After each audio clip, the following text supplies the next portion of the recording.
Hi there, I'm just going to show you how to tie a BlackPennel.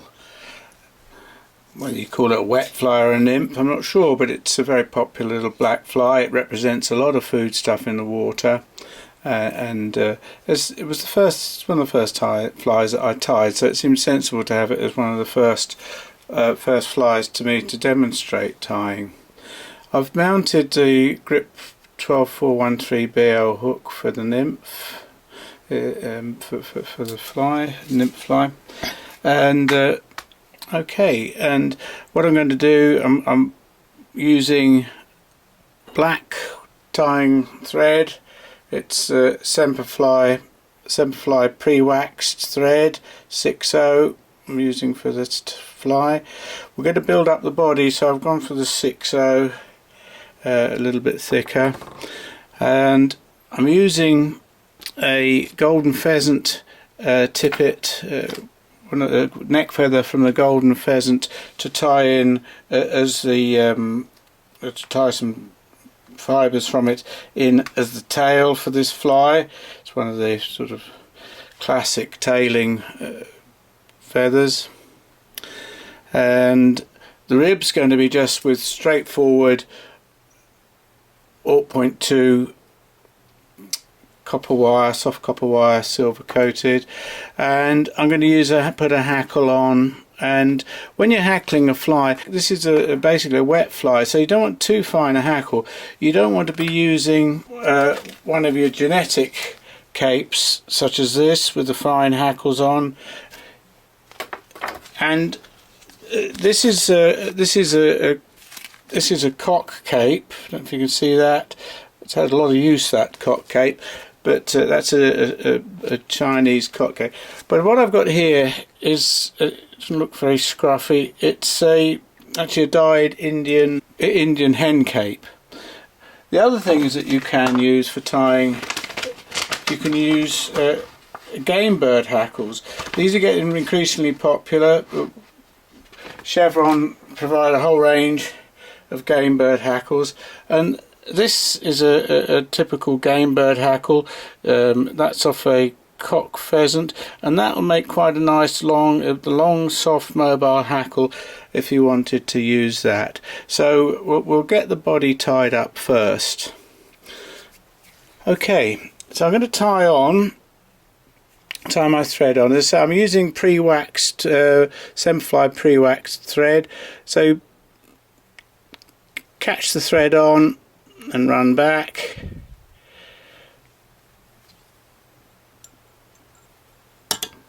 using a Scotty Mark II vice here.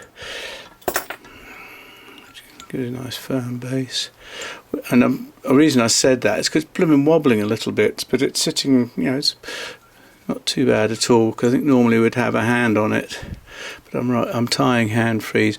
Alright, as I say, I'm going to build up a little bit of a body there as we go on, but now I'm going to tie in the golden pheasant tippet for the tail. If I can find my feather, and we'll just take about, I don't know, take 4 or 5 fibres from it, and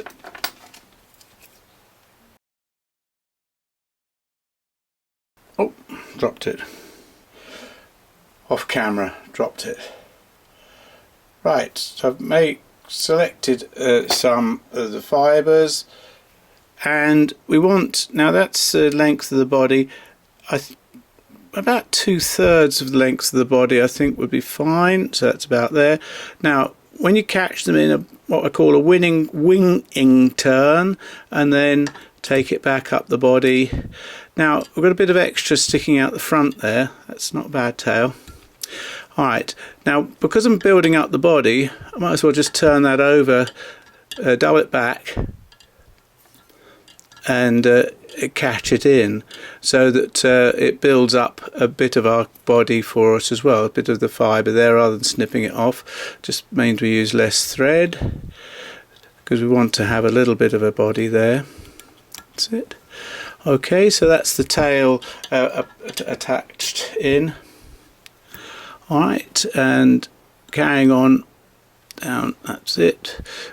Now make sure when you go back down where your tail's tied in, you don't go just round the bend too much, so you keep your tail up nicely. Some tyres might even put a turn underneath their tail like that, just to keep it up, because you don't want the tail, you want the tail out behind you nicely. Okay, so that's the tail caught in nicely. Right, so silver wire, where did I put that? We're going to tie in, as I say, using 0.2 soft copper wire. That makes a nice rib for this, just the ordinary standard wire. And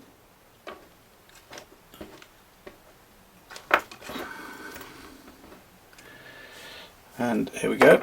Right, so when you're tying in materials, always make sure that you tie in the full length. We don't want any lumps and bumps. We want a nice evenly developed carrot shaped body, but we don't want any lumps and bumps in it. So when you tie your materials in, tie the full length of the fly. Okay, now the Semperfli thread, I'm going to just relax it a bit. Okay, so it lies nice and flat. It's a lovely thread to tie with. I select. You know, when you find something you like, it's nice to promote it and use it. And compared to other threads that are available, it's about as good as you can get.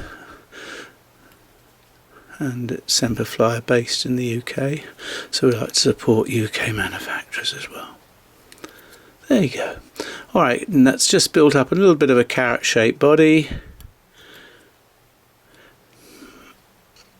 Okay, now I'm going to rib the fly.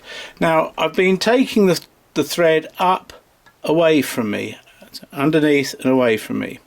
Now if I put the if I take the thread, take this wire forward in the opposite direction, when I come to tie it in, there's a very good chance that it's going to slacken off. So tie your rib in the same direction. I just find it easier to do that. If I tied it the other way, it catches in your body threads nicely, and that's a different issue.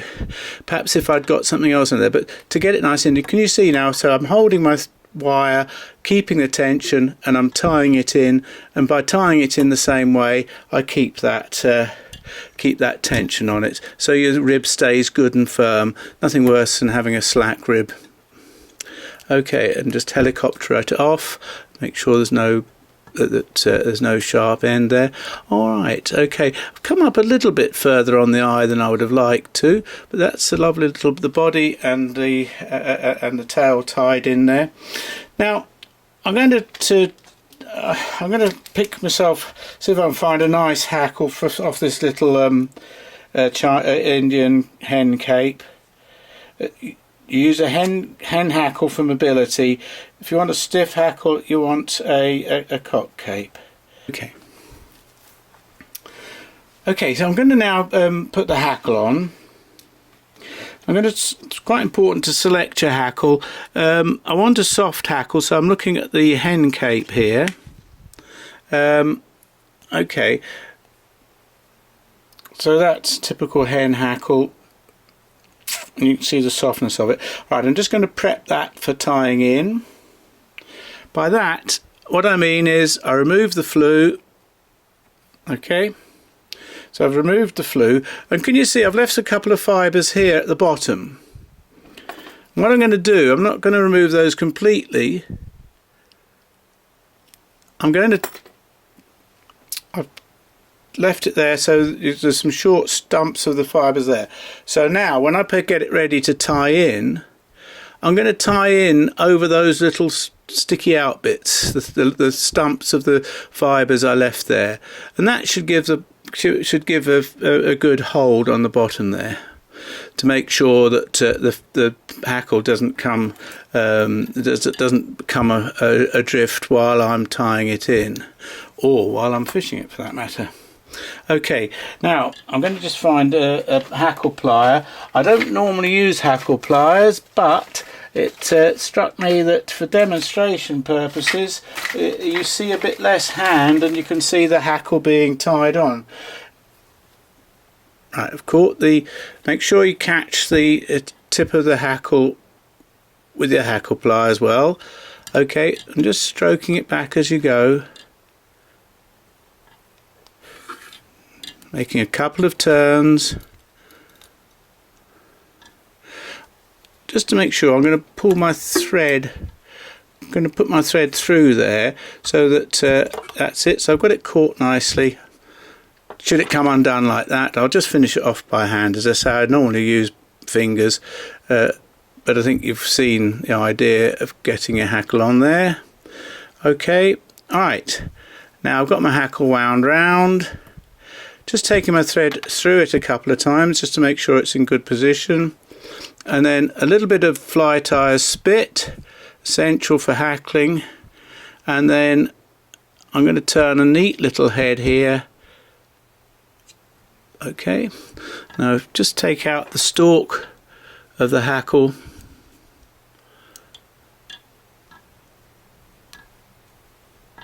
What you do is you run your scissors down, nip the stalk out. That's it. So you've still got the hackle material, but you've just taken out the bit that you didn't really wind round.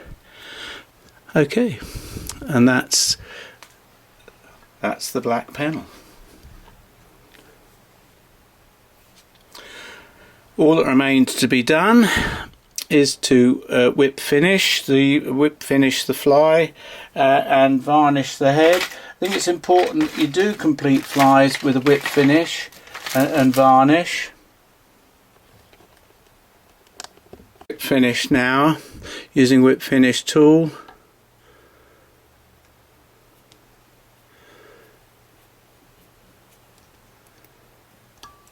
Okay, and just take it off, and finally using my grandmother's hat pin, we're going to just apply the essential bit of varnish to finish the job.